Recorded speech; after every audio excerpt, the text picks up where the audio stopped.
single page application yang kita buat, ada halaman kelas. Di sini kita sudah berhasil menambahkan data kelas, lalu merender setiap kelasnya. Bagaimana kalau list kelasnya saya mau merubah format datanya menjadi array in object? Karena di bagian sebelumnya kita buat array biasa yang isinya string seperti ini. Alasannya kenapa saya ubah menjadi array in object?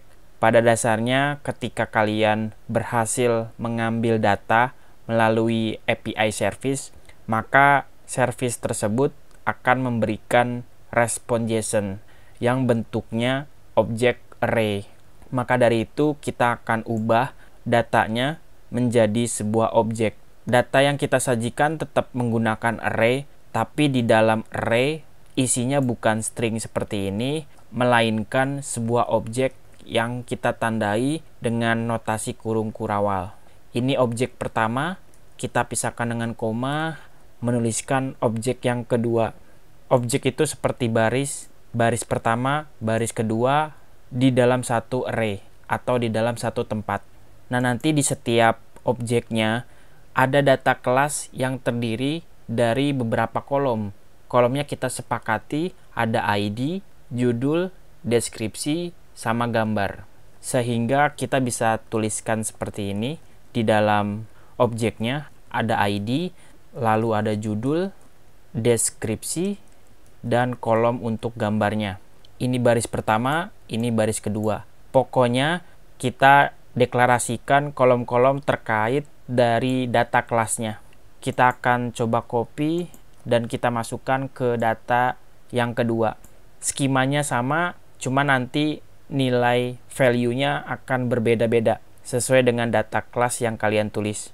Karena datanya sudah saya siapkan, maka saya akan generate secara otomatis seperti ini. Tinggal kalian sesuaikan aja datanya mau seperti apa. Intinya datanya kita tulis pasangan key dan value. Untuk saat ini datanya masih 2. Kalau teman-teman punya data lagi, kita tulis secara manual. Objek berikutnya isi kolom yang sama, cuma datanya kita bedakan. Kurang lebih seperti itu penggunaan dari array in object. Untuk gambarnya teman-teman pun bisa disiapkan. Saya sudah simpan gambarnya di dalam folder image. Nanti gambar-gambar ini akan kita pakai terkait aplikasinya. Sekarang teman-teman bisa save. Kita jalankan lagi browsernya. Pastinya setiap list tampil objek single seperti ini. Karena format data yang kita sajikan sudah berbeda daripada sebelumnya. Untuk itu kita akan memperbaiki satu persatu. Yang pertama, untuk data yang kita iterasi, saya mau spesifik menampilkan objek singlenya. Yang saya mau tampilkan adalah item.judul. Jadi kalian bisa akses sesuai dengan properti yang teman-teman tentukan. Kalau teman-teman ingin menampilkan deskripsi, berarti item.deskripsi. Kalau ID, item.id. Karena nilai item ini sekarang bentuknya sudah objek. Karena dia akan melakukan iterasi data pertama ke data yang berikutnya. Yang saya mau mencetak item judulnya. Sekarang kalau teman-teman lihat, data judulnya berhasil dirender.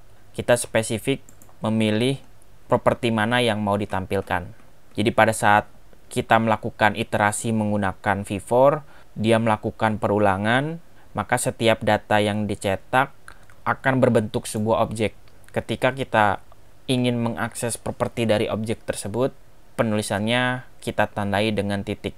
Sekarang memperbaiki tugas berikutnya, yaitu aksi dari hapus data. Pada saat user menekan tombol hapus, saya melakukan emit dengan membawa sebuah data. Data yang dibawa berdasarkan indeks. Nah, sekarang saya mau melakukan emit berdasarkan item.id. Saya mau menghapus data berdasarkan ID yang saya tentukan. Kalau sudah seperti ini, seharusnya ketika saya klik tombol kelas Vue.js, ID-nya 1. Begitu pula kalau saya pilih React.js, maka ID-nya 2. Seperti yang sudah saya deklarasikan. Berarti ketika anaknya melakukan emit dengan nama hapus kelas, di mana komponen parent-nya harus mendengarkan emit tersebut dengan menjalankan sebuah fungsi. Fungsinya kita buat dengan nama yang sama. Teman-teman jangan sampai ketuker. Ini adalah nama event yang kita customisasi. Kalau ini adalah nama fungsi yang akan dijalankan sama parent utamanya. Parent utamanya melakukan sebuah fungsi, yaitu hapus kelas. Di dalam hapus kelas kita melakukan metode splice hapus elemen tersebut. Secara otomatis ketika fungsinya dipanggil, kita bisa mengakses nilai yang sudah berhasil dikirimkan oleh anak, lalu kita pasang dan kita bisa kasih nama. Namanya bebas. Supaya namanya lebih cocok, kita bisa tulis ID. Untuk melihat nilai ID-nya, kita bisa lakukan console log ID. Jadi ID ini sebenarnya dari item ID ketika emit dilakukan. Kita reload lagi. Saya hapus kelas Vue.js ID 1, React ID 2. ID-nya sudah berhasil dikirimkan dan diterima di satu fungsi. Oke, sekarang sudah sesuai dengan apa yang kita mau. Untuk menghapusnya, saya akan menggunakan cara lain, tidak akan menggunakan metode splice. Biasanya orang-orang menggunakan metode filter di dalam JavaScript. Metode filter untuk memfilter atau merubah ulang mana data kelas yang masih bisa diakses dan mana data kelas yang sudah dihapuskan. Jadi kalian boleh mengatur ulang data kelasnya berdasarkan kelas yang sudah difilter.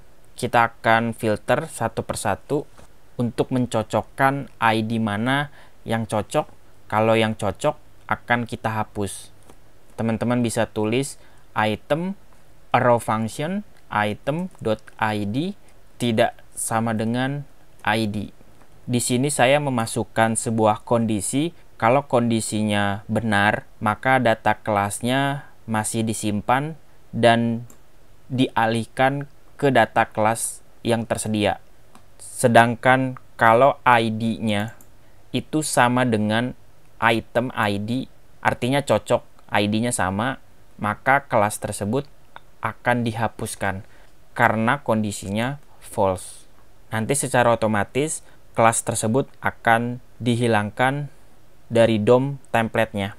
Kita bisa buktikan, kita hapus salah satu datanya. Saya hapus React.js, datanya tinggal satu, data React berhasil kita hapus. Sekarang data kelasnya sudah kosong, semua datanya sudah saya hapus. Jadi metode filter ini secara tidak langsung melakukan proses pengecekan berkali-kali, di mana setiap perulangannya dia menguji apakah syaratnya benar atau salah. Kalau benar, artinya ID-nya tidak sama, maka kelas tersebut masih tersimpan di dalam list kelasnya. Tapi kalau salah atau kondisinya bernilai false, ID-nya sama, maka kelas tersebut tidak termasuk atau kelas tersebut akan dihilangkan dari daftar kelasnya. Semoga teman-teman paham dari metode ini. Seharusnya sih teman-teman sudah mengetahui bagaimana cara metode filter ini bekerja. Karena perintah ini adalah basic JavaScript. Sekarang proses hapus data sudah cocok, data kelasnya sudah berhasil kita hapus. Tapi ketika saya reload halamannya lagi, data kelasnya kembali muncul. Artinya datanya masih ditulis di dalam coding, belum ada history catatan yang kita simpan ke dalam database. Yang jelas, kalian sudah melakukan perubahan di bagian proses hapus data. Yang pertama, kita sudah merubah data yang kita sajikan, lalu merender satu persatu. Dari data array in object-nya, kita tentukan spesifik properti mana yang mau ditampilkan. dan kita pun sudah memperbaiki aksi dari hapus data. Ketika kita hapus, lalu datanya kosong, maka elemen lain akan dirender dengan memberikan pesan kalau kelas belum tersedia atau kelas saat ini masih kosong.